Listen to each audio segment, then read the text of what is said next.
How's everyone doing? Welcome to the GSMC Chip Shot Football Podcast presented by the GSMC Sports Network. I'm your host, Maye, on this Friday, March 8th in 2024, bringing you another great show here before the weekend. 4 more stories that I wanted to get into, all surrounding the NFL and some storylines coming out of it almost each and every day. There's always something to talk about. To start off today's show, I wanted to talk about more of the Cowboys, what did their former player Dalton Schultz have to say about them, and the kind of environment that the players and everyone is exposed to over there in Jerry World. Moving on after that, I'll talk about the New England Patriots and which player on their team had a similar feeling to myself in regards to their draft strategy and what they had to do with the quarterback position. Moving on the second half of the show, I'll talk about not only the running back market, but apparently the linebacker and safety markets not looking so hot for a lot of free agents that are expected to hit the market and that a lot of people thought would have an open market, a very popular crowd attracted to them. But other than that, it might not be that so heading into the free agency market. And to wrap up the show, I'll talk about what Chris Sims had to say about the quarterbacks and in the draft class and his rankings about it. I'll give my thoughts on it as well as breaking it all down, exactly what he said, and that will probably be the show after that.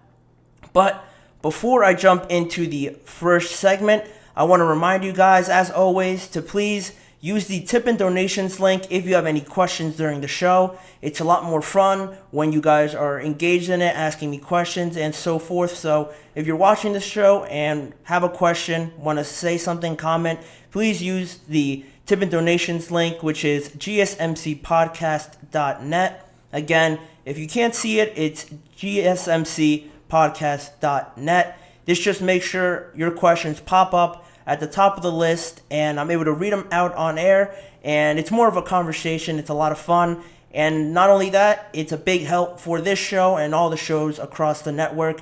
Greatly appreciated if you guys are able to do that with any of your questions.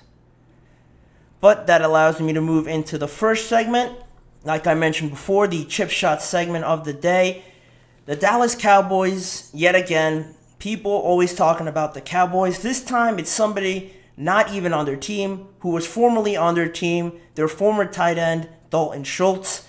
Dalton Schultz now is with the Texans. He signed a short-term deal with them last season. Then he was officially a free agent this season. Now obviously got that long-term deal, 3 years, $36 million with the Texans. And it's a big opportunity again to regroup with CJ Stroud, be back on the team, because he was a big part of their team and the development of CJ Stroud. So going back to Houston is a big deal for their offense nonetheless. But on top of that, after he got that big deal, he went on the Pat McAfee show Wednesday. And mostly to talk about their deal, congratulate him for getting that amount of money as a tight end. But then inevitably it went over to the Dallas Cowboys side. They had to ask him about it. He's been in there. He's been in the locker room talking to Jerry Jones, to Dak Prescott, Michael Parsons, all these guys that are there still and are a big part of the culture there. Pat McAfee went on. They transitioned to this topic, and they asked them about the difference between the two teams over there in Texas. And Dalton Schultz said, "The focus is just football. You know what I mean? I'm going back and telling people about being around the Cowboys practice facility and game day and describing some of the interactions and stuff that you see on a day-to-day basis, and it surprises a lot of people. They're like, holy crap, that actually happened at a practice facility? You think it's normal, and then you come to a place like this." That was what Dalton Schultz said on the Cowboys initially, just an overall general statement. And I don't think a lot of people would be surprised by this. The Cowboys are always in the news each and every day. I've talked to them a lot of times on this show, just on things that they say, because it's always blown almost out of proportion for some of the stuff they say. And arguably you could say that in other teams around the NFL, maybe if somebody said something like this, it wouldn't make such big headlines like it does with the Cowboys. But it all sort of leads into further on in the interview what Dalton Schultz said about the Cowboys and about Jerry Jones and the kind of culture that they have. Further on, he said, it's literally a zoo, dude. These people tapping on the glass, trying to get people's attention while they're doing power cleans or whatever. It's different. That's the brand that they've built. That's what Jerry Jones likes. That's the way they run things, and there's nothing wrong with that. You don't realize how many eyeballs, how much that can distract you in a locker room just being in the facility until you go somewhere else and you're like, holy crap, there's none of that. That's really the part of the interview that got the most headlines, the most attention, because, you could say whatever you want about the Cowboys. They're surrounded by media. Jerry Jones is always talking to media outlets. They're always trying to get, the brand out there, supporting the brand. The Cowboys, America's team, they're the biggest team in the NFL in terms of just media attention. But, to call it a zoo, I think that's pretty crazy. I've never heard a former player call their past team a zoo. And you could take it the wrong way, but the way I took it, the way I think a lot of people might have interpreted it, was that, it could be to that level of magnitude of a zoo if, you're never really used to it. It depends a lot on the type of person you are, I think, the type of player you are. I don't think a guy like Micah Parsons or CeeDee Lamb would say something like that. I know they're on the team and they would never say something like that, but other than that, it looks like they have a different type of attitude, a very focused in attitude that I'm not saying Dalton Schultz doesn't have, but a lot of people just deal with it better than others. Some people might not like all the attention, all the spotlight. You've seen it in interviews when you can tell when someone is a good speaker. They're very elaborative, they answer questions right, and they're not really afraid or they don't seem uncomfortable answering any question that any reporter says. But then you see other people that they might be a little bit more reserved, a bit more, just short answered, and they're not really comfortable with all the lights around them, with all the people around them answering these type of questions. They might get nervous and they might say something they don't mean. I don't get that type of energy from, Dak, CeeDee, or Micah. Dalton Schultz kind of gives me the impression that he's just all about football. He's a football guy. He doesn't need to know about what's going on everywhere else or anything that's trending right now. And that's fine for him. It works out. He's a great player. But, I think just getting to Dallas, seeing it as his first experience in the NFL, I think it really took him back. And, yeah, he thought it was normal. Once you get there and that's your only experience, you're thinking, oh, this is just what every team's like. But then going to Houston, being in the same state as the Dallas Cowboys, you're obviously not going to get as much media attention as them. So I think going from the Cowboys to the Texans, that change was very drastic because of just the coverage in there. Maybe if you went to the New York market, to the Rams potentially, he would have almost the same experience with the same amount of media covering the team because of those markets being bigger. And the Texas market is huge, but just when you're in the same state as the Cowboys, it's never going to be the same thing. And obviously, he had this sort of reaction, this sort of quote that really seems very off-putting. If you just say a zoo, you think of a zoo, you think of chaos, just unorganized, people just watching you at all times. And it's not the kind of trait that you want to associate with a winning team and a winning culture. Which brings me to my next point, or the question that I wanted to bring up was that, is this fine to, in an organization where you're trying to win and you're trying to win Super Bowls? That all depends. If you're trying to build the brand and you're trying to make the Cowboys the most well-known team in not just the United States, but grow the brand even more than that, doing all of this stuff is fine. It's all great. But I think a lot of the times that gets lost and the football gets lost in translation a lot of times when, Jerry allows all these people to come in, all the media to constantly put out content about the Cowboys, asking them questions. And a lot of times the football gets lost in that. Some of the players lose focus because there's so many people asking them questions about other things that don't really have to do with football. And, it's hard to concentrate on only winning and trying to improve when you always have someone in your face, or you always have someone, pulling you away for a second, like, oh, come, like, can I interview for just a few minutes, or could you sign this piece of memorabilia for me? All of that starts to build up over a while, and I think that's where the issue lies, where it's not just about football, and it's more so about, the level of football and media attention and growing the brand. I think they're about the same, where I think in other places that are really focused in on trying to win, I think the media would be at about 40 to 30%, and then 70 to 60% would be allocated to winning, people being in the facility to only think about football and not have to do media. There's days allocated for only media, but it seems like in Dallas, it seems like almost every day they have to answer questions or they have to do some sort of media event to, grow the brand and grow the Cowboys name more and more. There's nothing wrong with that, but you can't say, which is where the bigger problem lies, if you're Jerry Jones, if you're Dak, and you say the culture is fine,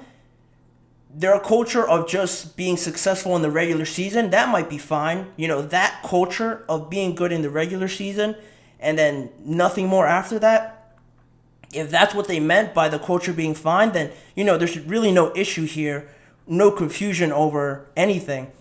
But if they meant in regards to winning Super Bowls, and if they think the culture is fine in terms of going further in the playoffs, then they'd be lying, not only because the results show it, but because of players, former players, saying stuff like this. And it's obvious that it's always brought up to the players and Jerry that this team hasn't been successful in the playoffs for over 25, 26 years or whatever it may be. That has to be the goal. And if that's not the goal, they have to clarify that. But they always say they're trying to win another Super Bowl, get further in the playoffs. You can't have that and this sort of bad publicity, bad environment around. I don't think it mixes, and I think the Cowboys have proven that with the lack of playoff success that they've had. And now you're at a point now where it's getting close. A lot of people may be leaving. They have a lot of decisions to make, and the biggest one might come down to Jerry Jones and changing this culture, because this is starting to become a lot bigger than I think it ever really has in the past. A lot of people have just brought up the star players not playing well, but now it's starting to trickle into the culture, how Jerry Jones really runs this.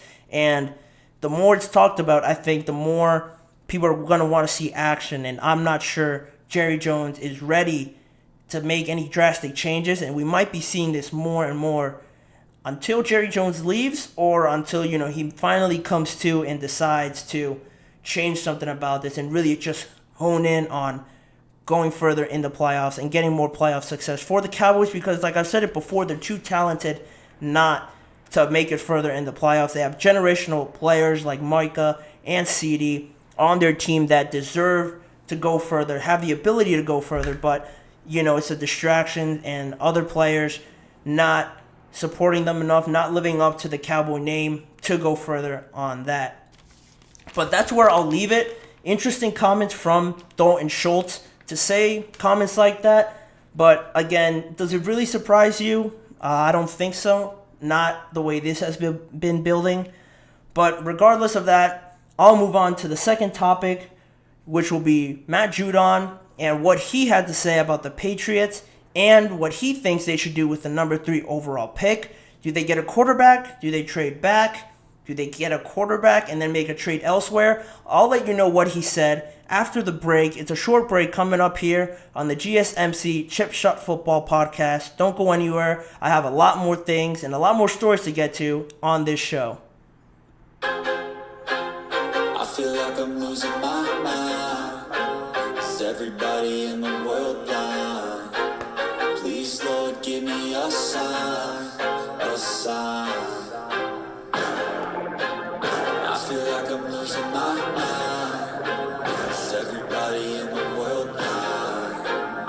Please, Lord, give me a sign, a sign. I wanna wanna be the greatest. Everybody on the fake shit. I look around and feel like everybody is the fakest. I make this every day and I'm impatient. Hoping one day I blow up from the basement. Statement, the top is so vacant. I don't hear shit that I think is amazing. Waiting for my day when I'm playing. Sold out shows for 1,000 faces. Hey, give me that crown. Get in my way and to be put down. It ain't your place, all this my town. If I want that shit, then I'll get it right now. I'm losing it, the noose it fits. Some losing shit, a stupid myth. You choose to live or choose to dip. You choose to fight or lose your grip and lose a gift. Oh. I feel like I'm losing my mind. Is everybody in the world blind? Please, Lord, give me a sign, a sign. I feel like I'm losing my mind. Is everybody in the world blind? Welcome back to the GSMC Chip Shot Football Podcast. Now transitioning over to the next story, talking about the Patriots and their star pass rusher, Matt Judon, a defensive star for them.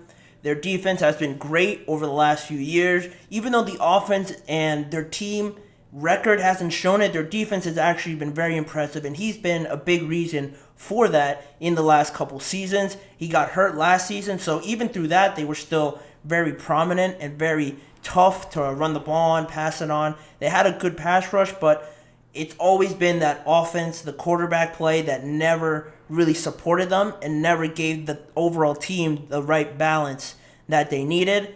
And now a lot has been said about the Patriots and what they're going to do, having a top 3 pick. Is that enough to supplement this team with the amount of talent that they need to improve upon next season? To just improve, I don't think would be a problem because of their record. I think it'd be harder than it was this past season to play worse than they did. So improving, I think we're going to see with the new head coach there, Maye. But Matt Judon had some things to say as well. He chimed in on the conversation. He appeared on the NFL Network's Good Morning Football yesterday, and he was asked about what he thought the team should do with the number 3 overall pick. And I thought it was interesting because a lot of players will say, it doesn't matter who we get, as long as they're ready to work, as long as they're ready to commit and go all in with what the team believes, we'll take anybody. And they'll just, keep it general, not give too much away. But Matt Judon was very adamant about what he wanted. And he said, come on, let's get more picks. Let's get more offensive weapons. And he referenced that Mike Gesicki and Hunter Henry were free agents. At the time that I wrote this, they were free agents, but Hunter Henry just signed a 3-year deal back with the Patriots. So at least they got Hunter Henry back, but Mike Gesicki is still a tight end. And he alluded to that and said, both of our tight ends might be leaving. Let's get the tight end from Georgia. Come on, and then maybe we get 2 picks in the first round, get some offensive linemen, protect our quarterback, have guys move around. And he went on later on in the show, and after those comments were made, he said that he didn't have any insider information. He was just saying what he felt, how he truly felt to answer that question, if he were the GM or if he was making that decision. And he also realized that the team doesn't just need a quarterback like everyone has mocked them to draft in that number 3 overall pick. Even though it is a quarterback-driven league, he acknowledges that they need a lot more than just a quarterback to get back to winning ways, competing for the division and the conference overall. And I think not only is that what I've been saying, but I think it's too obvious to not look at it that way, and it would be too detrimental, I think, to new head coach Jayden Daniels and the new kind of identity that they want to bring in here to just draft a quarterback, and the risk on doing that is a lot larger than the reward I think you would get, because if you get a good reward out of it, say it all turns out great, he puts up great numbers offensively, defensively as well, you still stay solid. I don't think they have the right amount of weapons on the outsides, skill position wise, where they'll be able to compete with the weapons that the Dolphins have, the talent that the Bills have with just Josh Allen, but as well as Dalton Kincaid, Stephon Diggs, James Cook on the offensive side of the ball. And then other than that, you look at the Jets as well offensively with Aaron Rodgers. He's more likely than not to be more talented than the quarterback they draft with the Patriots. And then you have Garrett Wilson, Breece Hall as well. They have to find more weapons, but even them, it's closer. But you can say that they are definitely still more advanced talent-wise than the Patriots will be. So regardless of the quarterback and how good he'll be, your offense as a whole won't be able to compete with those other teams, and you're still most likely going to end up last and have a worse draft position next year to improve on that team. So I think this year it's going to be tough for a lot of people to accept, but I think just going into it, I think it's important for this team to not pay attention to the top three quarterbacks. I know it's hard to turn away from the amount of talent and how successful they could make a team, but the caveat is they're ready to help a team that's also ready to support them and their growth, and that's ready to win right away almost. And you hardly ever see a first-year quarterback just come into a very bad-looking team and just flip them around completely 180, and they go win more than 9 games, 10 games, and they're in playoffs, conference championships. That's not realistic, and for the Patriots to think that, I don't believe they think that. And I think some of their players, with Judon saying it so clearly like he did, it's hard to believe that he's the only one to think this way. And I think that's starting to become the general census in that organization that, we have a number 3 pick. There's a lot of great quarterbacks, but this team is not ready whatsoever to help them out, and they're not ready, most likely, to help us out, especially if you're at number 3. You're not going to get Jayden Daniels or Caleb, most likely. And if you really love J.J. McCarthy or Drake Maye or whoever it may be, you have to be really, really convinced that they're in a spot to carry the whole weight of the organization on their shoulders. And a lot of how they play is going to be predicated on the success of this team. And if they're able to do it, it's going to look good for a short amount of time is what I'm getting at. Because I don't think it's sustainable with the rest of the guys playing at a below average level, just talent-wise. And for example, just looking at the roster, the receivers that they have under contract right now are only Juju Smith-Schuster, Devontae Parker, and Tyquan Thornton as their main 3. Other than that, they have Ramondre Stevenson at running back, and they just got Hunter Henry back. But again, other than that, they don't have much depth there either. In offensive line, their promising offensive lineman, Mike Onwenu, he's a free agent now. He might leave, so that's another hole you have to fill in to give your quarterback a good spot, some good support to succeed in this league with the Patriots. And, after that, the idea has been floated around. I mentioned it before. I think it was yesterday or the day before that, is there any possibility that they keep Mac Jones? I'm pretty sure, I think it was yesterday that I said they just have to clean house and kind of drain everything that had any questions last year, just for the sake of this team moving forward in a new direction and trying to forget last season. If they keep Mac Jones around, I think they'll still bring up last season and the negative feelings about last season. So I believe that they should get rid of him. And it was reported today by Ian Rappaport that the Patriots have gotten a lot of calls, trade requests about Mac Jones, and kind of seeing what they could get, what the other teams can get for Mac Jones. And is that a 5th round pick, 6th round pick, maybe even higher, 4 maybe? That wasn't reported. That's still to be ironed out. But it is positive for the Patriots that they're getting trade offers, or they're at least getting teams interested calling about Mac Jones, because it makes their job a lot easier. Just based on the performance last year, I don't think Mac would get a lot of trade offers, just if people didn't see his rookie year. Just based on last year, he went 2-9. He was in and out of the lineup, was benched a couple times, and a lot of people, I don't think you'd be surprised, wouldn't call to ask about that player joining their team. There was also some extracurricular stuff about him being a dirty player, some connotations about him doing extra stuff that just didn't belong on a football field. That was all caught on camera. That was an issue for a certain amount of time.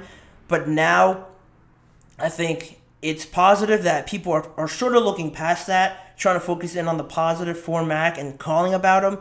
And if you're the Patriots, again, I don't think you can be very picky. I don't think you could wait around to see if, maybe another team will come, we'll get a better offer. I think if you get a good 2 to 3 offers that you can choose from, I think that's enough, at least for me, to make a decision right there and not drag this on too much, because they're ready to get things going, trying to look forward more and more. And if they could sort that out, then there's no question they need to bring in another quarterback into the building that's at least new from last season, whether that be a veteran or drafting one.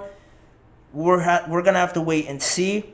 And, just thinking about that, I said before that it was reported that they're trying to do both, draft the quarterback and then have him sit.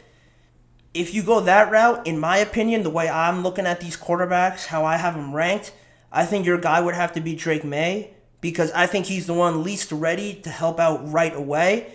And if that is the case, and I am right about that, you can go down the route of signing a free agent quarterback and going through that route, because I don't think Drake Maye's ready to take on all this weight and all this extra baggage from the Patriots. And with the way the media is up there in Massachusetts, I think they'll end up just killing his confidence and killing or distracting him, making him play scared of not trying to make a mistake, rather than going out there and not being afraid to make a mistake and learning from it is the biggest goal that you can get with a rookie quarterback. With him, I think he's just a tad bit behind his development to the other quarterbacks. And if they go that route, I think Drake Maye would be their guy. And I've talked a lot about the quarterback, and say they do trade out of it, what position would I think they need the most other than a quarterback? It would probably have to be their O-line or wide receiver. I don't think they really need much defensively. They might need a corner because they released J.C. Jackson and they don't have anybody else. I mean, they franchised Kyle Duggar, but I think their secondary could improve a little bit. But I think it's too obvious not to go offensive lineman if you get the quarterback, because that's the biggest story, or a wide receiver if you draft one. If you trade back, you could definitely draft one if you still stay in the top 10 and trade with the Falcons maybe back to 8. You could definitely get Rome Odunze or Malik Neighbors or Marvin Harrison if for some miracle he's still there. I think one of those 3 would be a great addition to their team and would grow greatly with a quarterback. And that's one way you could shape it. Offensive lineman-wise, there's a ton that they could pick. Even at pick number 3, would it be a surprise if they took Joe Alt, who has been the consensus number 1 tackle? That wouldn't be too much of a surprise for me. Or they could trade back and get somebody else that they might like and think they can wait on. Those 2 options seem a lot more appetizing to me to make this team a lot greater and a lot more balanced than just drafting a quarterback that's super talented but potentially ruining his development with putting too much on his plate so early on in his development. It seems like Matt Judon agrees. I'm pretty satisfied with that he agrees with me. Hopefully it works out for the Patriots and they trade that pick, because, again, I truly believe that's the route to go. But again, we're going to have to wait and see. They have a lot of free agency money as well that they could use to not only re-sign some of their free agent players, but improve on other positions, sign a different wide receiver and help out that way. There's a lot of things they can do. And in the meantime, while they figure that out, we can move on to a different segment on this show. We will be talking about the free agency market and specifically the positions of running back, linebacker, and safety. The Athletic's Diana Rossini reported that the market is not looking good for these positions. Stick around after the break to find out why that is and what my thoughts are on it, and just overall what it's looking like for those positions. Don't go anywhere. The GSMC Chip Shot Football Podcast will be right back after this break.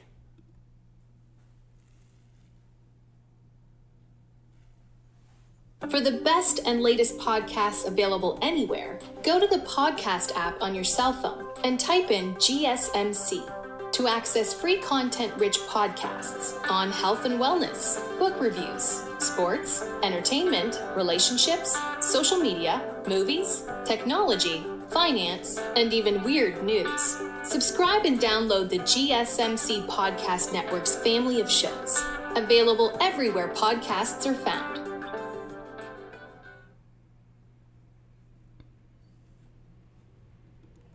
Back here on the GSMC Chip Shot Football Podcast for the second half of the show, diving into, again, the free agency market and what it's looking like, not overall, but this time just honing in on some of the positions that might be coming to a surprise and how popular they'll be popping up in these general managers, organization members' memory and inquiring about them, and potentially not having as much room to maneuver a big deal than a lot of people think.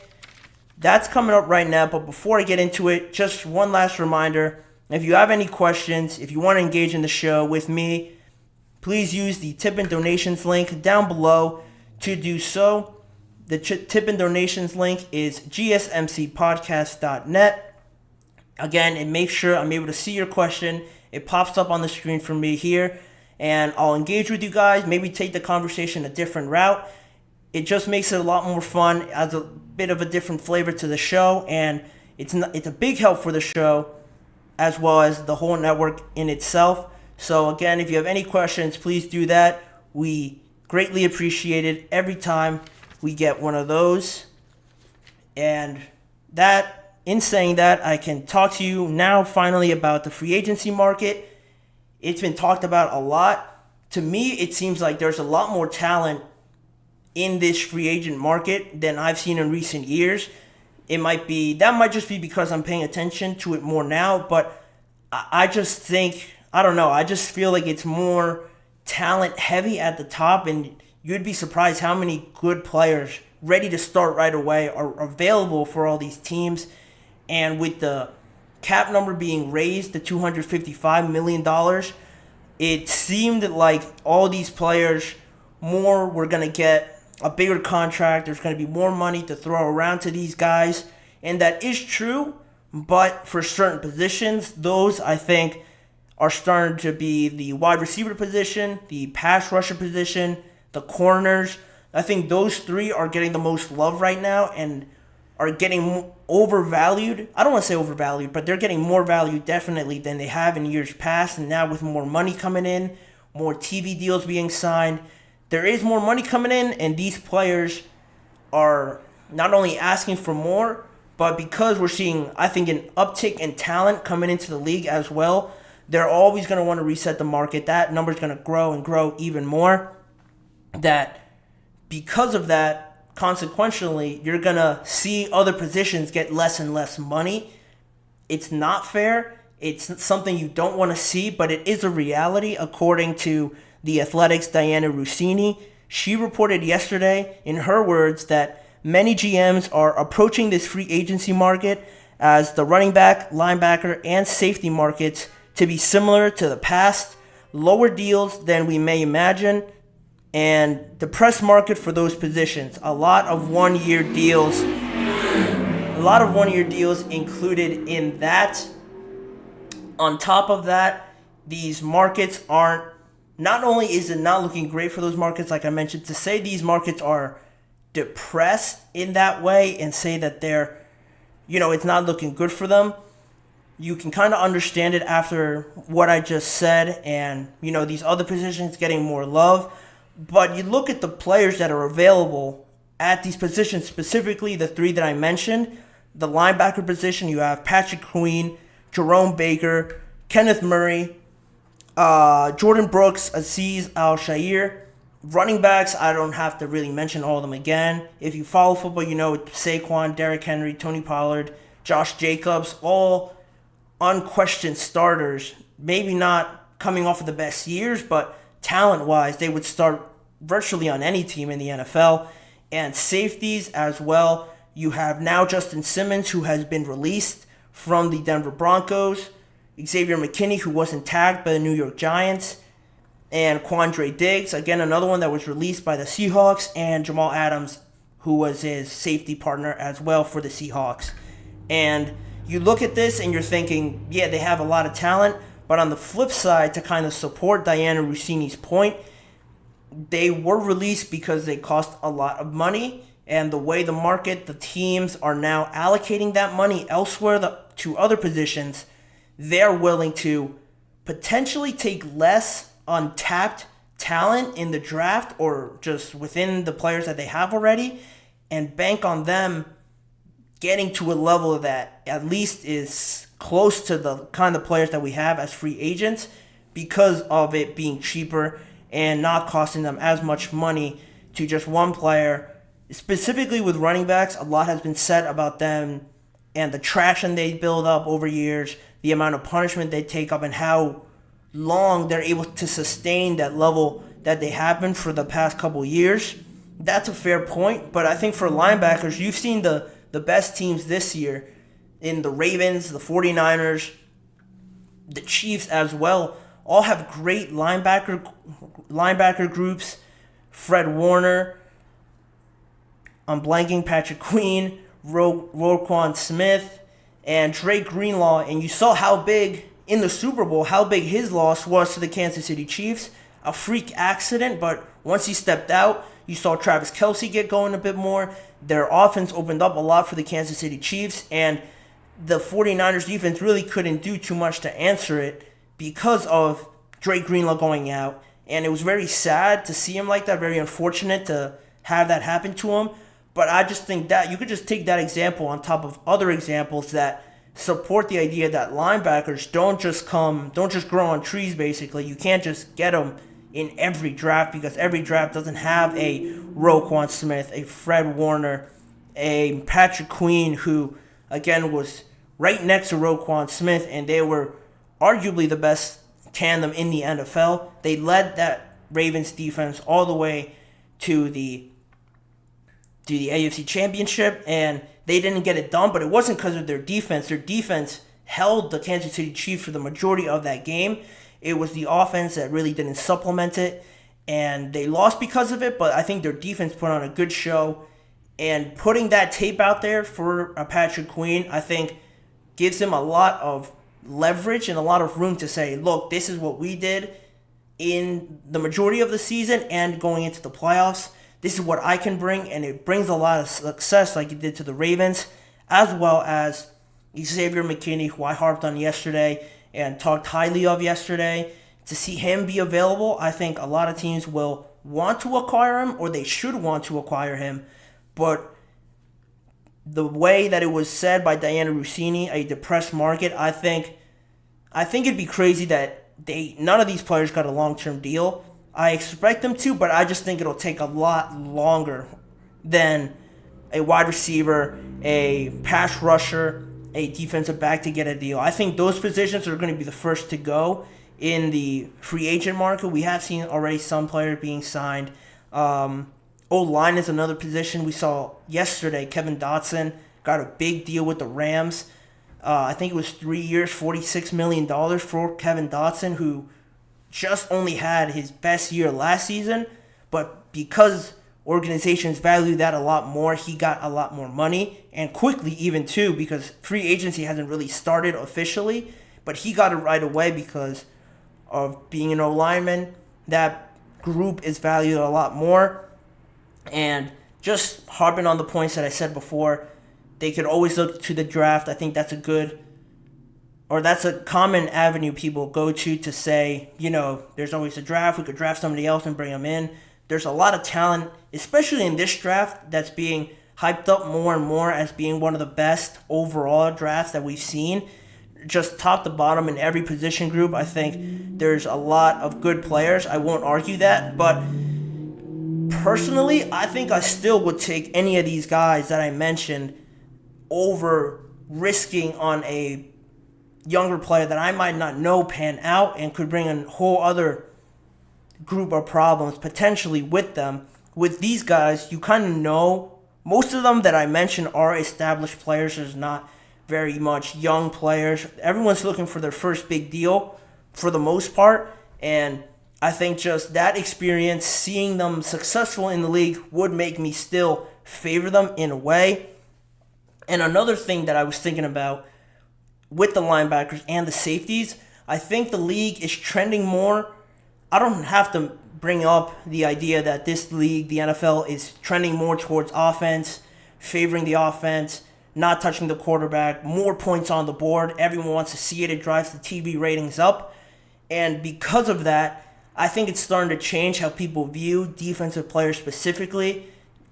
Defensive coordinators, teams in general, have to find a way to combat all the motions on the offensive line, the fast players, the smartness from these offensive coordinators. And I think with linebackers and safeties, a lot of times we see those positions being interchangeable. You see safeties dropping down closer to the box and almost lining up as a linebacker. And the linebacker, when he comes in, might be a little bit too light in weight, so he'll transition into a safety. And that was already going on, but now with the league being more fast-paced, all moving parts on the offense, I think teams are starting to see those positions be so interchangeable and be so less value being put on, oh, you're a purebred linebacker, you're big, you can hit hard, you can stop the run, you can cover decently well.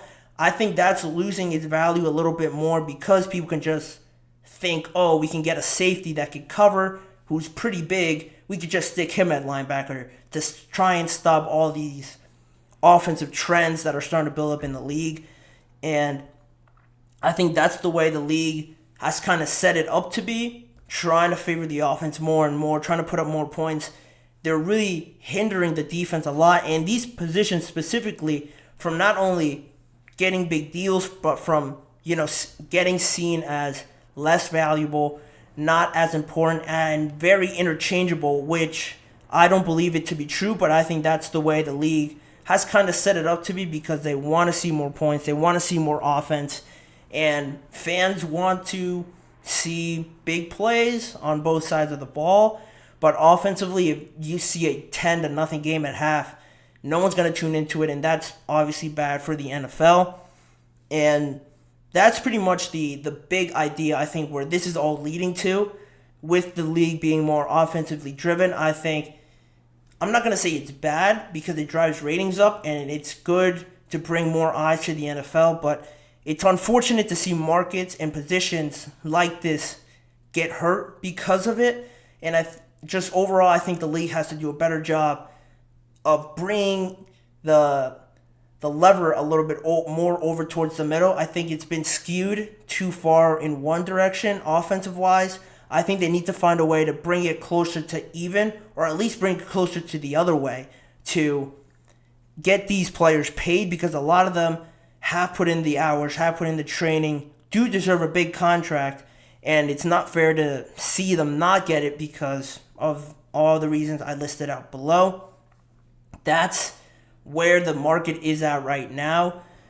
Some players are older, like Bobby Wagner. He's still a good player, but he is older. It'll be interesting to see what kind of contract he gets just because he's older. He's still a decent linebacker, but, the market is the way it is right now, as well as how teams draft them in the NFL draft, how high some of these positions go for the Ravens because they're missing a linebacker now, the Broncos because they don't have their safety. How high are they willing to draft these guys in the draft to supplement them losing a Justin Simmons or a Patrick Queen? A lot of questions, not too many answers right now, and hopefully this changes for the better of these positions going forward. But in the meantime, I'll leave it at that, and I'll transition into the last break of this show. On the other side of that break, I'll talk more about Chris Sims and what he had to say about the quarterback rankings that he has built over really the top 6 quarterbacks, the ones that are always brought up in the news. Where does he have Caleb Williams? Where does he have Drake May on those rankings? If you don't know, stick around and find out later after this break on the GSMC Chip Shot Football Podcast. Don't go anywhere.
back here on the GSMC Chip Shot Football Podcast for the last time in this episode.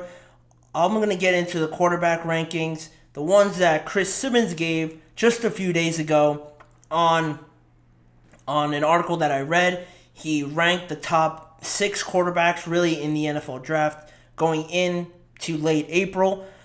These aren't my rankings, so I'm not giving my power rankings or how I view them.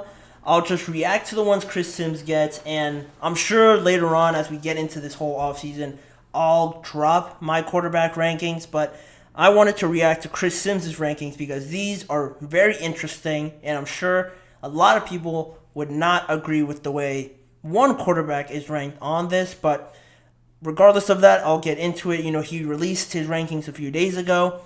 In his statements before he gave the rankings, he said, all these quarterbacks in the draft can really be good starters. I don't remember a year of liking this many guys at the top of the draft, and I think that's a fair point that he made, kind of predicating before or just as a preface to what he was about to say. All these guys are very talented, and there's something to like about a lot of them, but there are definitely some things to not like about them, and the way he has them ranked in 4 tiers, and some guys are in the tier of themselves, some guys are bunched in with the other guys. So starting from tier 1, labeled as a class of his own, they're just by themselves at the top, unquestionably, Caleb Williams. I don't have to go into too much of what he said because it's what's been harped on already about Caleb Williams, the arm talent, the ability outside the pocket. I'll say this, that he said his throwing ability on the run is very impressive, which I agree on. Something I really haven't seen be brought up too much. A lot of people keep it very general, but, the rest of it was great arm talent, intelligent, athletic. He compared him to Patrick Mahomes, to CJ Stroud, with the amount of talent that he has. So he has him at tier 1. In tier 2, he had it labeled as the number 1 overall quarterback in other years except this one. That's where Jayden Daniels falls. Specifically with him, he said that mechanically, Jayden Daniels is flawless. Throwing the football, all of his mechanics are great. The way it just looks, his whole motion, it looks great. It looks like he's a starting quarterback already in the NFL. There's nothing wrong there. But still, comparing him to Caleb Williams, Chris Sims had him just a little bit below him, and it's unfortunate, I guess, for Jayden Daniels, but still I think that's right where I would have him, Jayden Daniels. And then in tier 3, you have the biggest group, which is franchise starting quarterbacks, good players in the NFL, that being Bo Nix, J.J. McCarthy, and Michael Penix.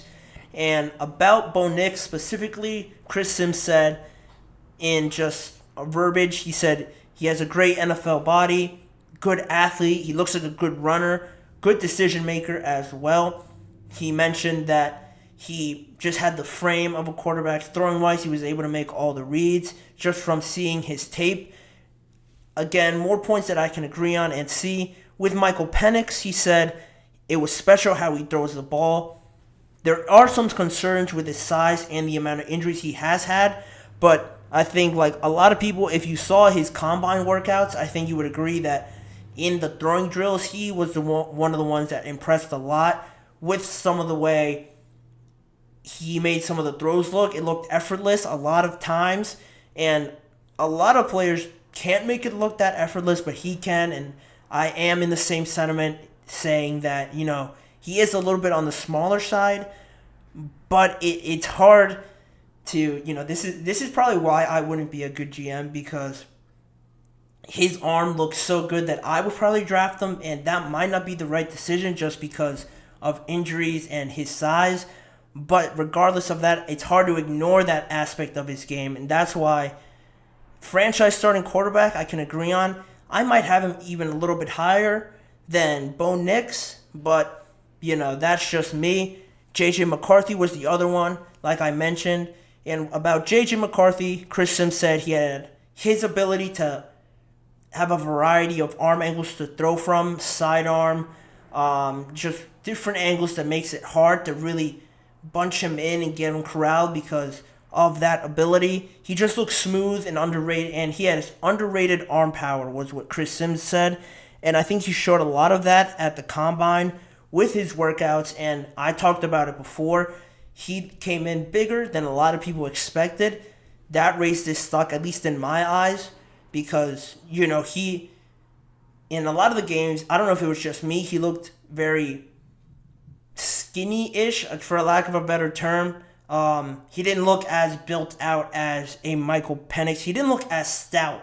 That's a good word to use, as Michael Penix or a Caleb Williams, how they're a bit more bulky, I guess, just wide. He looked a bit more of a frail body type, but he came in looking a lot bigger without the pads, and he obviously gained some weight, which was good, I think, and it'll help him a lot. So they were the three that were bunched into Tier 3. And in Tier 4 comes Drake Maye. And about Drake Maye, Chris Sims said, he gives you good flashes, a lot of, wow moments. But he also gives you a lot of questionable moments. He leaves you scratching your head on some of the throws, decision-making that he does. He said that he needs to improve going through the reads, and his mechanics are really all over the place. I saw other analysts and other people in the media say the same thing on ESPN and just other networks as well. So that seems to be a growing trend with Drake Maye, and more as we get into the offseason, I think, at least up until his pro day, I think that's going to be the narrative around him until he shows you otherwise. I'm sure that'll be a big point that he'll try to address in his pro day and make himself look clean in some of the throws he makes, make sure his feet are looking good the way they're supposed to or how the scouts think it's supposed to. But even so, regardless of that, I wouldn't have Drake Maye last, but the way he has the tiers listed, it all makes sense because I didn't mention that he had the last tier as a talented project, and I don't think anybody will question Drake Maye's talent. He has it. He's had success, but because of the way last season ended, him dropping a little bit in just his productivity and people really diagnosing him and analyzing the littlest things about him, I think it makes sense for him to be back there.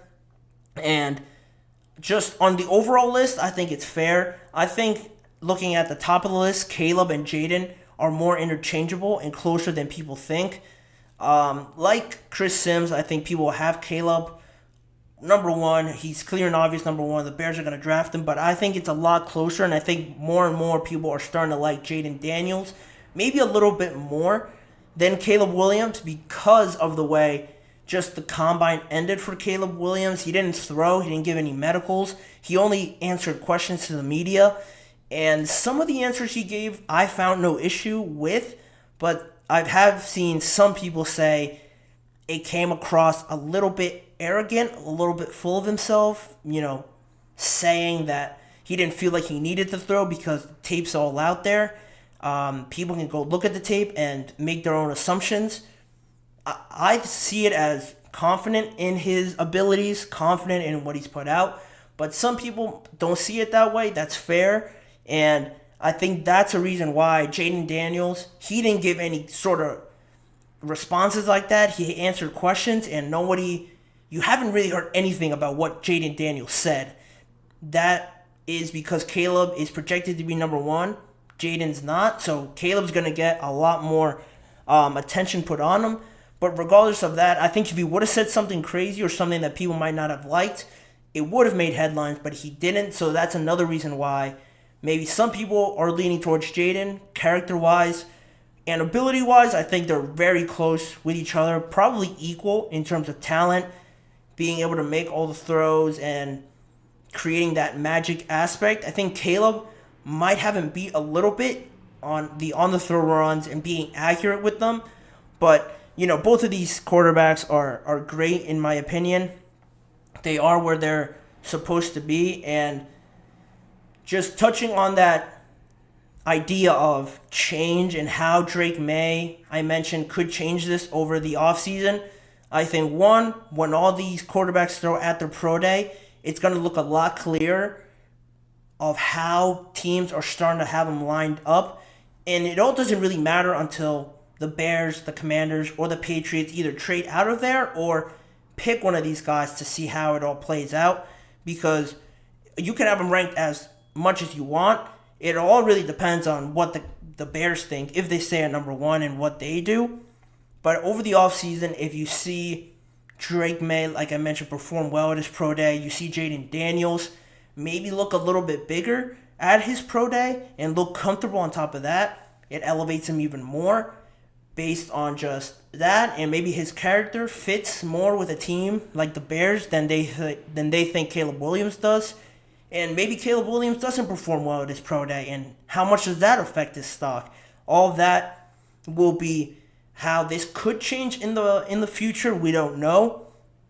But another question that could be brought up, I just alluded to it a little bit, team fit. If the Bears or the Commanders think that J.J. McCarthy fits their team better than a Jayden Daniels does. Just as a reference, the Falcons, off the top of my head, in free agency or leading up to the Combine, it looked like they were all in on Justin Fields. That was their guy. It made sense. But more and more reports came out that Kirk Cousins actually is the favorite now because he fits their offense more than Justin Fields, they believe, would. And that's a big reason for some of these quarterbacks dropping a lot. If you see, just in terms of team fit and scheme-wise and what kind of offense you want to run, that matters a lot for a lot of these teams. If they're a run-heavy offense, they don't need a guy that's throwing it or wants to throw it so often. They just want someone that can make all the right throws, all the right reads, and be accurate when he has to throw the ball, not at all times be ready to throw the ball. You might want a Bo Nix in that case. You might want a Michael Penix in that case to not be doing too much. Or if you want a more open offense, creative offense, different sort of plays, motions, and all that stuff, you might really want a Caleb or a Jayden because of their creative ability, able to extend plays and stuff like that. So that makes sense. Team fits is what all makes sense. And which teams are willing to trade up at certain positions to get their guys will be how all of these guys get drafted, in what order. And just to wrap it all up, I've talked a lot about their abilities and what Chris Sims has said about them. To just wrap this up and give them player comps, compare them to some quarterbacks in the NFL right now, just to get an idea of what these quarterbacks could be. Caleb Williams is one that strikes me a lot like an Aaron Rodgers, a Patrick Mahomes. You know, everyone compares him to those guys, at least talent-wise. Trevor Lawrence, that kind of media attention he's gotten. So he would be like an Aaron Rodgers, a Patrick Mahomes.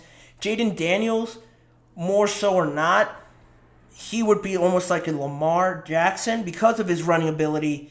He's very agile. He's very nimble on his feet again. He's a very good runner, but I think he's a little bit more advanced throwing the ball than Lamar was at this point coming into the NFL. I think Lamar is a good thrower now, but it took him a good 2 to 3 years to get to the point where he is now at fitting some of those throws in tight windows and making good reads and executing them on them as well.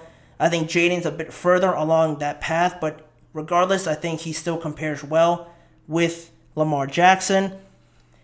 And Michael Penix, J.J. McCarthy, Bo Nix, I think Michael Penix kind of reminds me a little bit of Russell Wilson just because of the size, the arm talent. Russ has not been the biggest guy whatsoever, but because he has good touch on the ball, he could throw the ball a mile, and it looks pretty, it's accurate, it's on time. He kind of gives me that sense of a Michael Penix a little bit. Russ might have been more athletic and more outside the pocket than Michael Penix will be, but regardless of that, I think he fits that bill. Bo Nix coming in, good athlete, but just, you know, he is older than these guys as well.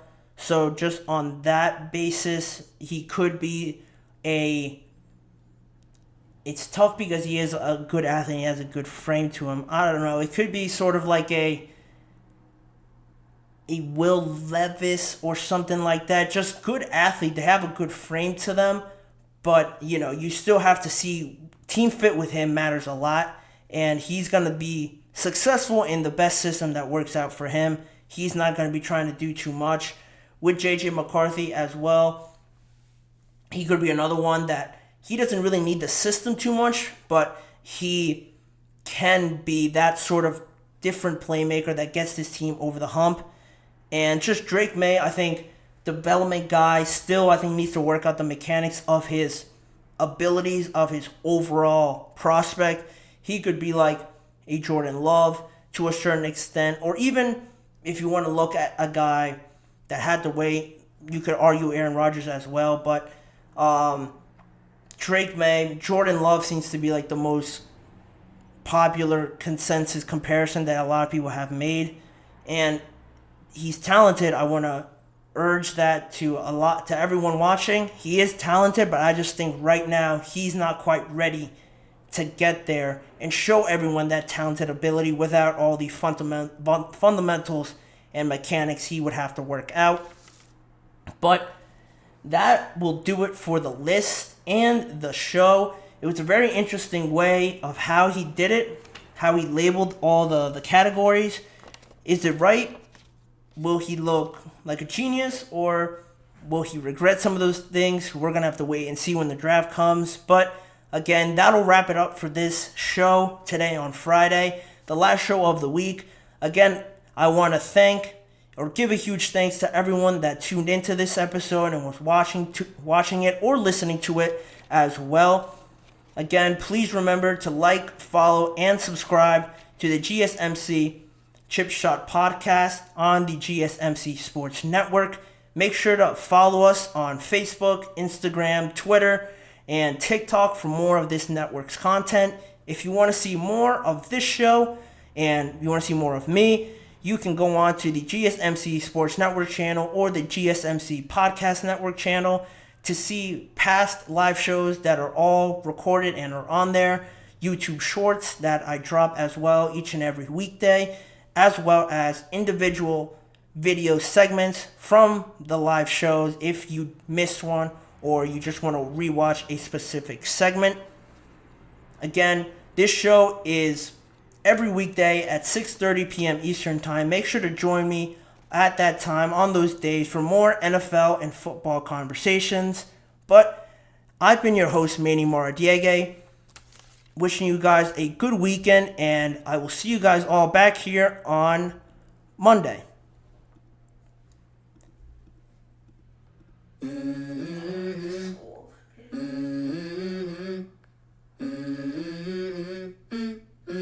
Let's go. I wake up to a little bit of drool on my pillow, feel like it's gonna be a bad day. Yeah, I'm tired of shit, and the coffee ain't hit yet. Damn, ain't that